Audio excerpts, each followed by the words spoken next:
مشرق وسطیٰ کی سیاست میں ایران سعودی سرد جنگ کے ایک عرصے سے جاری رہنے کے بعد چین کی ثالثی سے دونوں ممالک کے درمیان تعلقات میں بہتری آنا شروع ہوئی ہے۔ سعودی عرب کے قریبی اتحادیوں متحدہ عرب امارات اور بحرین کے ساتھ سفارتی تعلقات کی بحالی بھی اسی سلسلے کی کڑی ہے۔ مڈل ایسٹ کا مستقبل کس طرح سے بنتا نظر آتا ہے، اس پر بات کرتے ہیں سابق پاکستانی سفارتکار عاقل ندیم سے۔ عاقل، خطے کے دونوں بڑے ملک اکٹھے ہوئے ہیں، کیا اس کے بعد علاقائی تنازع جیسے یمن اور شام کا تنازع ہے، اس سے ختم ہونے کی امید بنے گی، یا آپ سمجھتے ہیں کہ اور بھی سٹیک ہولڈرز ہیں جن کو آن بورڈ لینا پڑے گا اس میں؟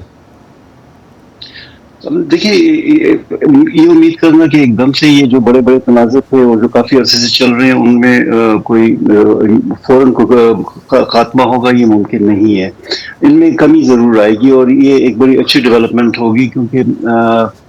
مڈل ایسٹ کی یہ جو دو طاقتیں جو ہیں، ان کے آپس کی جو چپ کلشز کی وجہ سے کافی مسائل پیدا ہوئے ہیں، اور اگر انہوں نے یہ ایگری کر لیا ہے کہ آپس میں بات چیت سے ان مسائل کو طے کریں گے، اور ایک غیر جانبدار قوت جو ہے وہ ان کو اس مسئلے میں مدد کر رہی ہے جس کے کوئی سٹیکس نہیں ہے، تو بڑی اس کی روشن امید ہے کہ ان مسائل میں کمی آئے گی، اور یہ جو کانفلکٹ زونز ہیں ان میں تھوڑی سی جو کانفلکٹ میں انٹینسٹی میں آلریڈی ہم کمی دیکھ رہے ہیں، اور امید ہے کہ اس میں اور بھی کمی آئے گی۔ میرے خیال میں جو ابھی دونوں ملک کے وزرائے خارجہ ملے ہیں، ان میں شاید کوئی بہت بڑا بریک تھرو تو نہیں ہوگا، لیکن مجھے لگتا ہے کہ اس میں انہوں نے یہ طے کیا ہوگا کہ دونوں ممالک میں سفیر کیسے تعینات کی جائے، کیونکہ اس معاہدے میں تھا کہ 2 مہینوں کے اندر اندر جو ہے ایمبیسیز کو جو ہے فعال کر دیا جائے گا۔ تو یوزلی سفیر کی تعیناتی میں کافی دیر ہوتی ہے، کیونکہ ایک نام بھیجا جاتا ہے اور اس کے بعد ان کی اس کے بارے میں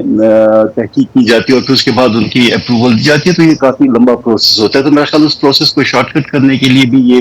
میٹنگ ہوئی ہے، جس میں کہ مجھے یقین ہے کہ ناموں کے تبادلہ ہوا ہوگا، اور اس کے بعد فوراً کچھ عرصے بعد ہو سکتا ہے شاید اگلے ہفتے میں سفیروں کا بھی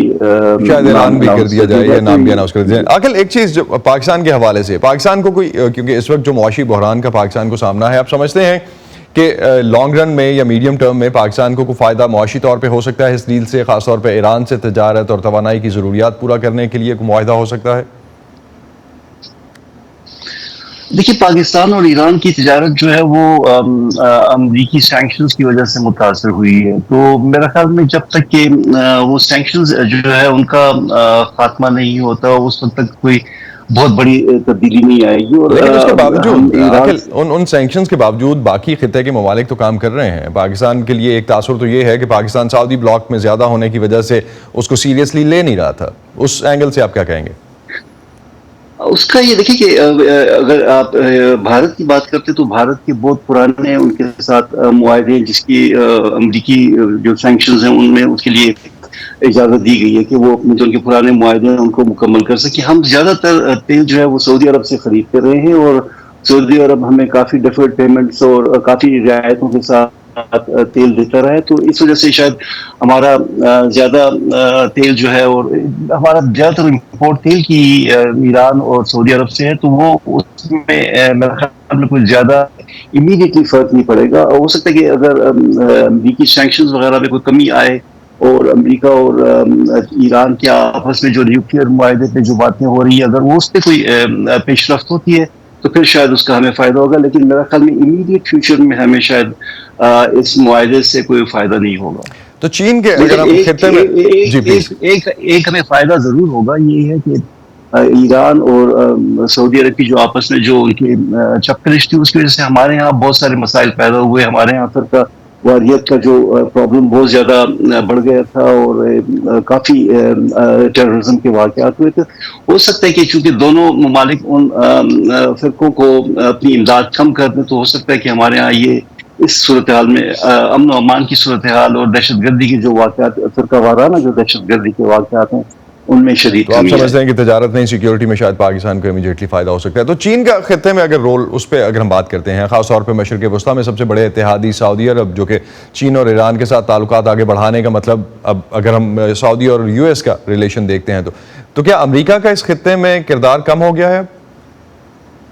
لیکن چونکہ دیکھیے، امریکہ جو ہے وہ ایک جانبدار اس کا کردار رہا ہے۔ اگر آپ امریکہ میں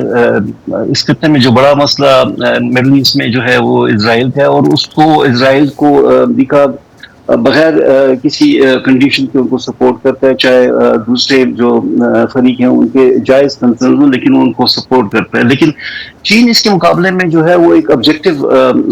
پاور کے طور پہ ابھرا ہے جو غیر جانبدار ہے، اور وہ دونوں جو فریقین ہیں ان کے ساتھ، دونوں کے ساتھ بات کر سکتے ہیں. تو امریکہ کو میرے خیال میں کافی ان کے،